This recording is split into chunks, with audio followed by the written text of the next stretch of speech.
Hey, good morning, and thanks for coming back to the channel.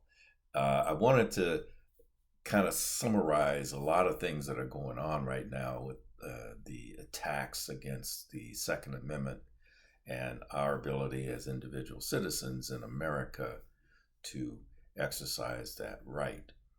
Uh, there is a global strategy to disarm American citizens, as well as disarm all citizens in the world. But let me put that aside for a second and talk about what's going on right now in America, in this country. Uh, since the three, actually there's four U.S. Supreme Court decisions, Caetano, which says stun guns are an arm, Heller, yes, you can have a gun, a pistol in your house. Um, Bruen, of course, uh, which is the most current. And then McDonald, which said to Chicago, Chicago, you cannot ban uh, concealed carry permits. So uh, the country now says is this: yes, the right to the Second Amendment is an individual right that has been determined by the U.S. Supreme Court three times, and there are still people that want to argue, and I guess it's okay they can't argue it, but the fact is our law says this is federal law, and then all the way down to the states, we have that right. There is no bullshit about the militia. That conversation is that train has left the station.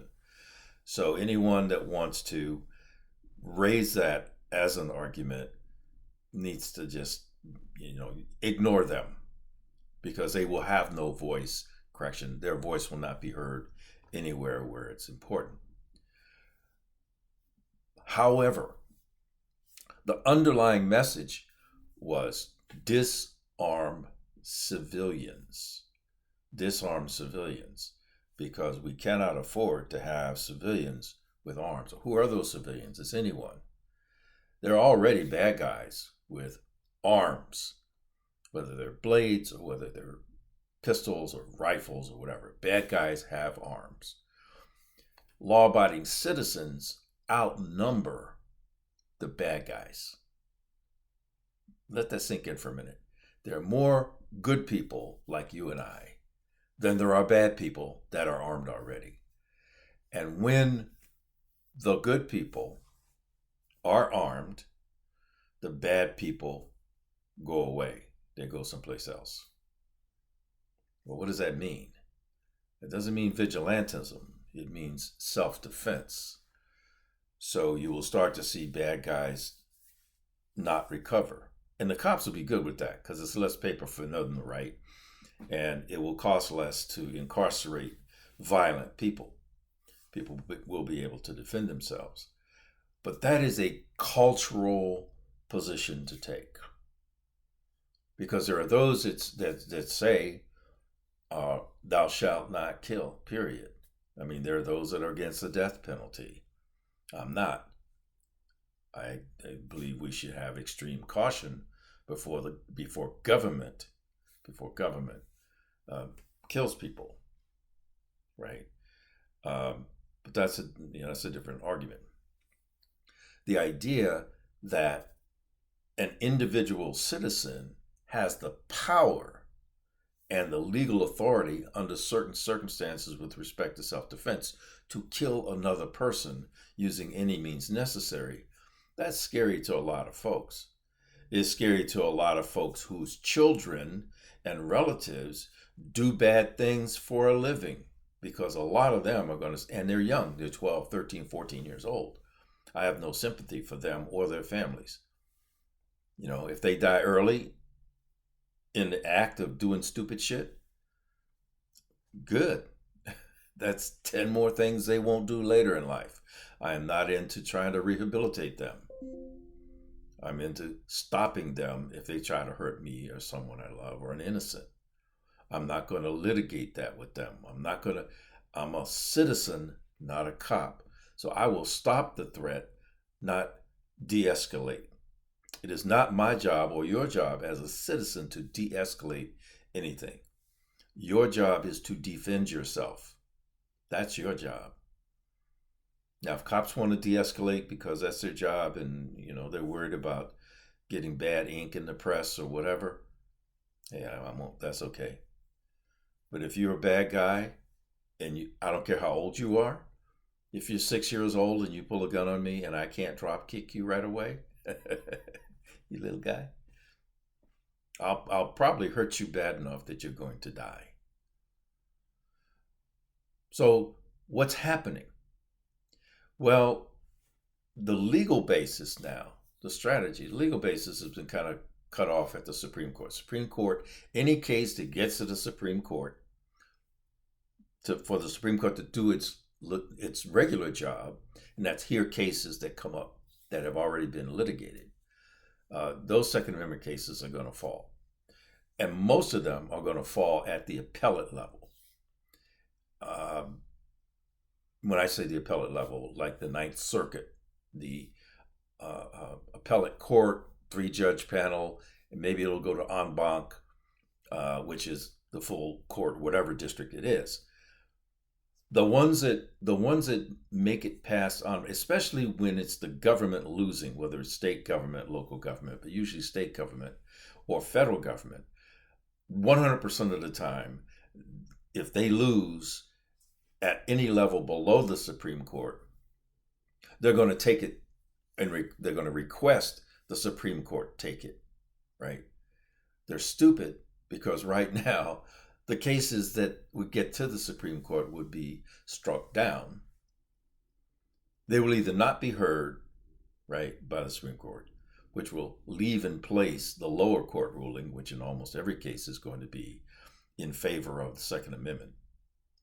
Or the Supreme Court will take the case and then rule. If they take the case, it applies nationally. That's what happened. That's what happened with Bruen, right? Now every state is a shall issue concealed carry state. Now, what was the reaction? Well, the states hated that. The ones that didn't want you carrying, they said, well, you can have a gun, you can carry a gun on your property, but you can't carry it out in public. Oh, wait a minute. Supreme Court says you can carry out in public. And the Supreme Court left this, I think they did it unintentionally, this whole sensitive place subject. So states like New Jersey, Massachusetts, Hawaii, all tried to make their entire state a sensitive area, right? We can't have guns anywhere except on your own property. Well, obviously that's not going to fly.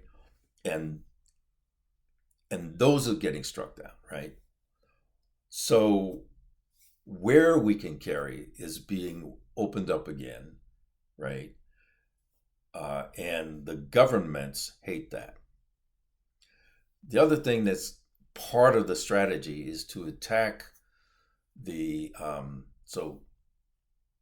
losing the bigger picture, and now they're losing the where we can carry. And you end up with, okay, we have a compelling interest as government. Public safety. We have an interest as government to maintain public safety. The Supreme Court's decision says, no, you don't. Bruen says, no, you don't. No, you don't. Government interests, public safety, whether it's a health emergency or whether it's crime, those do not rise to the level of removing an individual right that's prescribed in the Bill of Rights. It doesn't. The government has to make a huge case, and right now they can't, that says the government's interest in safety balances against the individual's right. That is done. There is no balancing test anymore. And that's where governments, both state and federal, are really having an issue. Because they get to say, well, wait a minute, that means What? You mean somebody who has a civil order of protection can have a gun? Yes. Why? Because they're not convicted of anything, right? And no, you cannot remove a person's right. Marijuana, you cannot remove a person's right forever because they committed a felony. And if they're using any kind of drug or alcohol or whatever, we don't care. They're still part of the people. You can say, just like you get into a car, don't drive drunk. Don't drive drunk. if you are under the influence of something, uh, and you have a gun on you, that's a crime. That's a crime. But not just because you drink alcohol, you lose your gun rights forever. Just because you do crack, you lose your gun rights forever. Just because you smoke marijuana, you lose your gun rights forever. That's going to fall, and it's going to get to the Supreme Court, right? But it's already starting to get shot down in lower courts, right? The problem with the lower court part is that it's like a death of a thousand cuts. You got 11 circuits, I think, in the United States, federal circuits, appeal courts, and it's almost like you got to do it 11 times around the country to get a national thing, or you get it to the Supreme Court. So the legal part is clearly moving, is in the Second Amendment's favors, and if you and I favor. So what's the next step for the people that don't want us to have guns? Well, they can't take the guns away. The assault weapons ban, magazine bans, those bans are going to be struck down. The side vote, Illinois, the Illinois Supreme Court, which don't mean shit. Don't worry about the Illinois Supreme Court, because that only affects Illinois, and it's going to go to the U.S. federal court because there's still issues in the federal court level in Illinois.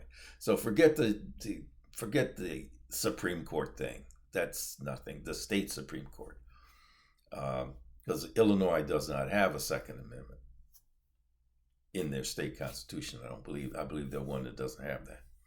So all of those things are going to go federal, and they're going to go to the Supreme Court or to the federal appeals court, in which case they're going to get struck down, and in which case Illinois is going to say, and then take it to the Supreme Court. So SCOTUS is going to be busy. They're going to be busy with the Second Amendment. But what's this other strategy that they're doing? Well, lawsuits. Let's sue the manufacturers out of business. That's kind of dumb. I'll explain why in a minute. Let's sue individuals. Well, that's not going to work. But let's do lawsuits. Let's put taxes on things and make it too expensive.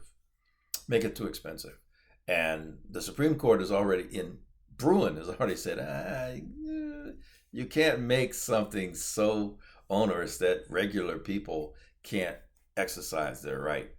And it'll probably go to say you can't do that at all. But film 11 on that. But what's the deal with lawsuits? They're suing manufacturers. Smith & Wesson got sued up in New England. But it wasn't Smith & Wesson that said, okay, we'll pay to those parents who are, whatever the school was that had the mass shooting. It wasn't the company. It was their insurance company. It was the insurance company that said, we give up, we'll pay money. So now you're going to have these cases brought to get money. It's not to change the law. It's not to do anything. And it is to freeze and cause it to be more expensive to be in the gun business. Because the insurance company is going to say, okay, how much the insurance company will pay. The problem with that is just like trying to get hurricane insurance in Florida or fire insurance in California today. The insurance companies are walking away from it. Well, if you're in business and you can't get insurance, you can't be in business. So the focus is now going to be not on the law, not even on the business directly, but on the ability for the business to exist, period. And if the insurance companies start walking away from providing insurance to people who sell guns and ammunition and parts, then there won't be any guns and stuff available to civilians. It's a brilliant strategy. Will American gun manufacturers go out of business? Well, from a national security point of view, that's brain dead. Do we buy small arms from other countries? Yes. Would we as America stop making our own small arms and depend on foreign countries for that? No. So, but you would end up with a military industrial complex business focused on providing arms and ammunition and parts to the government, not to citizens. That's kind of scary, but it's clearly someplace where these people want to go. Block that off. So the fight's not over. And diligence is still necessary. You still need to pay attention, still need to be involved. There are more and more people like you and I who are starting to get firearms themselves, carrying them and training them. I mean, this idea where people are not training is bullshit. I mean, you can't even get into a training class for a month. I don't care where you go. I mean, they're full. They're full. I mean, even the basic ones. So more and more citizens are adopting the armed lifestyle, owning a gun, shooting a gun, carrying a gun. But you still have those governments, and you know who they are, California, Hawaii, New York, New Jersey, Massachusetts, and Maryland, that they will, I mean, you're going to drag them screaming and kicking. I mean, the stupid thing, I mean, Newsom, right? Governor of California. Yeah, the 28th, get a 28th Amendment and have a convention of states to do a 28th Amendment to neutralize the Second Amendment. Let me say this, right? And the challenge is still out there to anybody. If you're a smart bunny and you think that I'm wrong, come at me, man. So here's the deal. It is impossible to repeal or modify any of the 10 Bill of Rights. Impossible to do. Impossible to do. Right? None of those can be touched. Why?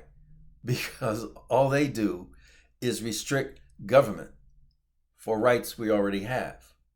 They don't give us rights, right? So you can do, if you did a constitutional amendment and tried to affect the Bill of Rights, what you're doing is you're trying to legislate away a right that's inalienable. That's impossible. That's impossible. And Governor Newsom, I mean, come on. So, but here's the other thing. And if you're a smart bunny and I'm wrong, come at me, right? Those 10 Bill of Rights, we wouldn't have a country if those had not been agreed to.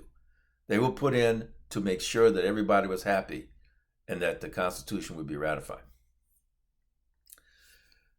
Those 10 were not put in as 10 separate amendments to the Constitution. Those 10 were a single amendment to the Constitution. They were one amendment. They were one addition, not 10. One. Right? So if you try to repeal any, you repeal them all. Good luck with that. Good luck with that. It's not going to happen. So my challenge to any of you smart bunnies, come at me if I'm wrong. I know I'm not wrong because that's the history. And I love saying that to people. They go, what? You mean? Yes, right. It's impossible. I don't care how much impossible. You cannot touch the Bill of Rights. Well, you could blow up the country. Yeah, you could do that, but you know. So that's my. I haven't had coffee yet, so this might not be as clear as it normally is. Uh, if you like the content, please subscribe. Oh, by the way, if you think you've subscribed, check to make sure you have not been unsubscribed by YouTube. They've been doing that stuff to people. And as always, wherever you can, however you can, whenever you can, carry on.